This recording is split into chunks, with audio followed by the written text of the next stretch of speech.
In my job, I get to help make data from the Tempo instrument publicly available, and I also get to make it usable for young people. My name is Erika Wright, and I help make pollution data something we can all understand. Tempo stands for Tropospheric Emissions Monitoring of Pollution. Tempo is a satellite instrument funded by NASA because it sits in what's called a geostationary orbit. It moves right with the Earth, kind of our selfie stick standing out there, and it measures on an hourly basis. That means it can scan from East Coast to West Coast every hour, giving us a much more complete picture of what's happening in our air quality. I'm currently working with the Cosmic Data Stories team to help build a special interface to help folks understand the nitrogen dioxide data coming from the Tempo instrument and allow you to ask those questions with the data and compare from city to city what's going on in your backyard. I think it's really important for all of us to understand our air quality. It impacts us both in our own health, but also in the world and community around us.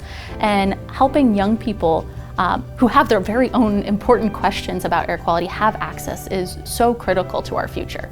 I've always loved the environment myself. I'm lucky enough that I get to help make that data accessible to others. When I was younger, I really thought I wanted to be a doctor. And then when I was at college, I realized maybe that wasn't quite exactly what was right for me. I was a biology major, and I was lucky enough one summer to lead some science summer camps for younger kids.